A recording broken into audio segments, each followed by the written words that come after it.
కాళేశ్వరం లేదు అందుకే నీళ్ళు ఇస్తలేం, కాళేశ్వరం నీళ్ళు రాలేదు సూర్యాపేటకని మాట్లాడినరు. బట్టి విక్రమార్క, ఉత్తమ్ రెడ్డితో సహా. ముఖ్యమంత్రి కంటే ఎటు తెలియదు ఏ నీళ్ళు ఎక్కడికి పోతాయో, కృష్ణ ఎటుందో గోదావరి ఎటుందో తెలియదు, అదే విషయం. ఎస్ఆర్ఎస్పీ నుంచే ఇచ్చిండు కేసీఆర్ నీళ్ళని మాట్లాడారు గత 4-5 సంవత్సరాలు. మీరు చెప్పిందే నిజమైతే ఈ సంవత్సరం ఎస్ఆర్ఎస్పీ నిండింది కదా, ఎందుకు ఇవ్వలేకపోతున్నాం? ఎందుకు ఎండుతున్నాయి పొలాలు? ఉత్తమ్ కుమార్ రెడ్డి, బట్టి విక్రమార్క, ఎందుకు ఎండుతున్నాయి పొలాలు?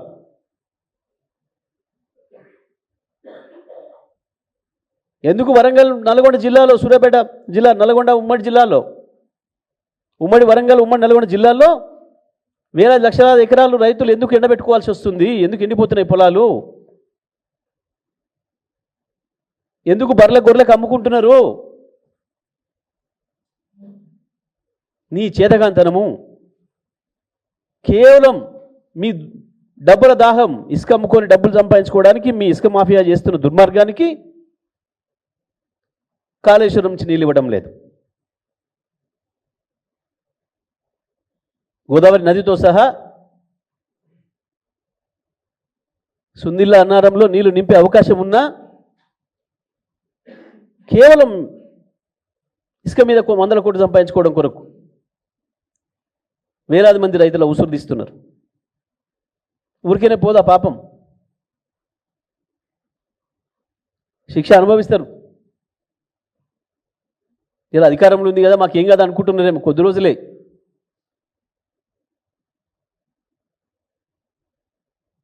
మీరు చేసే పాపాలకి ప్రజల చేతుల్లో చావుదెబ్బ తినక తప్పదు, మీరు చేస్తున్న దుర్మార్గాలకి. మేము ఛాలెంజ్ చేస్తున్నాం.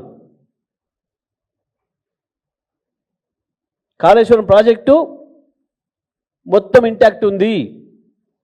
ఇవాళ మోటార్ ఇట్లా ఆన్ చేసినా నీళ్ళు సూర్యాపేట జిల్లాకు చేరుకుంటాయి 3వ రోజుకి. ఉత్తమ్, నీ నియోజకవర్గం, పద్మావతి నియోజకవర్గం, మోతే సహా ప్రతి ఎకరం పంట పండియొచ్చు.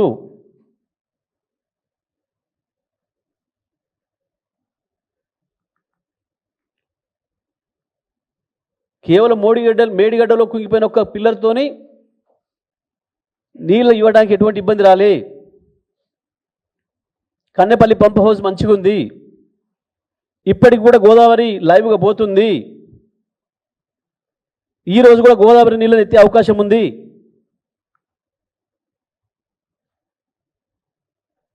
ఆలేరుకు కూడా నీళ్ళు తీసుకొచ్చే అవకాశం ఉంది. ఆలేరులో కూడా రైతాంగం మొత్తుకుంటున్నారు. ఆలేరు, భువనగిరి ప్రాంతాలతో సహా ఉమ్మడి నల్గొండ జిల్లాలోని ఇతర ప్రాంతాలు, మెదక్ జిల్లా, ఉమ్మడి వరంగల్ జిల్లా అంతటా కూడా 1 ఎకరం ఎండిపోకుండా నీళ్ళిచ్చే అవకాశం కాళేశ్వరంతో ఉంది.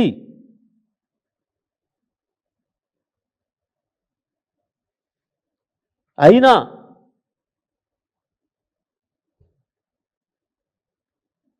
ఇసుక దందాకు అలవాటు పడి దాంట్లో మజా తీసుకొని ఇక కేసీఆర్ మీద నెట్టేసినాం కదా, కాళేశ్వరం కూలిపోయిందని చెప్పినాం కదా, ఇట్లనే తప్పించుకుందాంలేమని అనుకుంటున్నారు. కానీ మీ పాపం వల్ల ఏ రైతులకు శిక్ష పడుతుందో ఆ రైతుల చేతిలో మీకు శిక్షలు తప్పవు.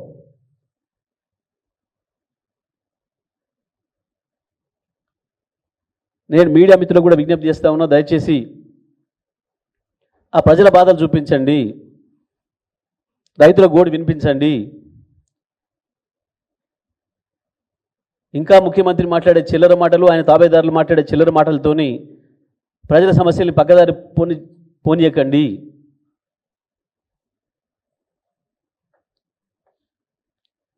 ప్రజలు అసలైంది ప్రజలు. మీడియా బతకాలన్నా ఇంకోటి బతకాలన్నా ప్రజలే, ప్రజల సొమ్ముతోనే. దయచేసి వాళ్ళ బాధలు కూడా చూపించండి.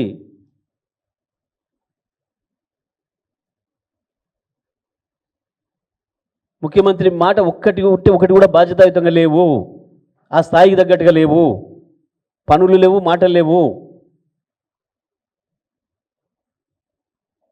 ఆ హోదాకు తగ్గట్టుగా లేవు. సమస్యను పరిష్కరించే పద్ధతిలో ఎక్కడ కూడా ఒక చర్య లేదు, ఒక మాట లేదు.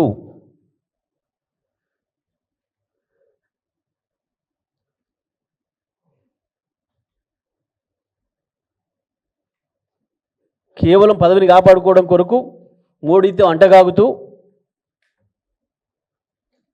ఇక్కడ ప్రజల్లో ఒక కన్ఫ్యూజన్ తేవడం కొరకు నేను బీజేపీ మీద దాడి చేస్తున్నా కదా అనిపించుకోవడం కొరకు చేస్తున్న నాటకము రాష్ట్ర బీజేపీ మీద మాట్లాడడం అనేది. అధికారం కేంద్రంలో ఉంది, అధికారం మోడీ దగ్గర ఉంది.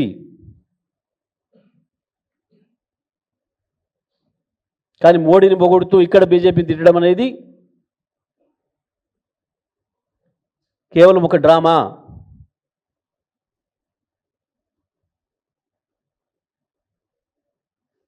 ముఖ్యమంత్రి ఇప్పటికైనా ఈ చిల్లర మాటలు ఎన్ని వదిలేసి రైతాంగం ఏ నీళ్ళ కొరకైతే ఏడుస్తున్నారో సాగునీళ్ళ కొరకు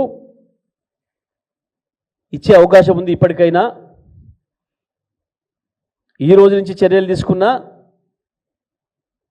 అది నిజామాబాద్ జిల్లా కావచ్చు, కరీంనగర్ జిల్లా కావచ్చు, మెదక్ జిల్లా కావచ్చు, వరంగల్ నల్గొండ జిల్లాలు కావచ్చు, ఉమ్మడి జిల్లాలలో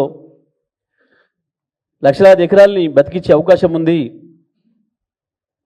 ఉత్తమ్ కుమార్ రెడ్డి గారు కనీసం దానిపైన దృష్టి పెట్టండి, ఈ రాష్ట్ర రైతాంగాన్ని కాపాడే ప్రయత్నం చేయండి తప్ప చిల్లర మాటలు చిల్లర చేష్టలతో పక్కదారి పెట్టించే ప్రయత్నంతో ఈ రాష్ట్రాన్ని ముందుకు తీసుకుపోలేరు. ఇది సరైనది కాదు అని చెప్పి మేము హెచ్చరిస్తూ ఉన్నాం.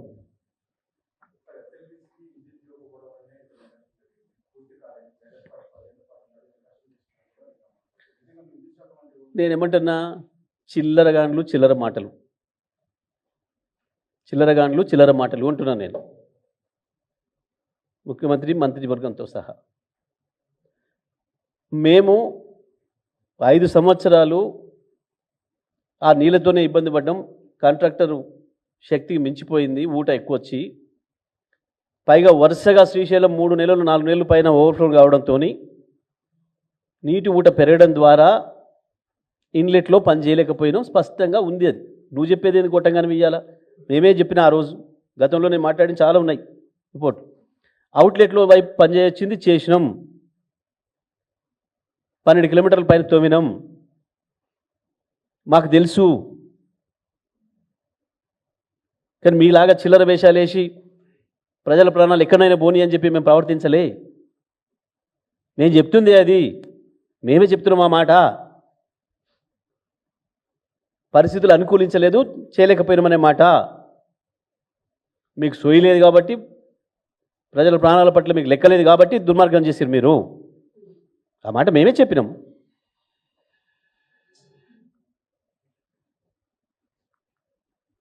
ప్రమాదం దానివల్లనే వచ్చిందనే కదా మేము చెప్తుంది. నువ్వు చెప్పేది ఏంది?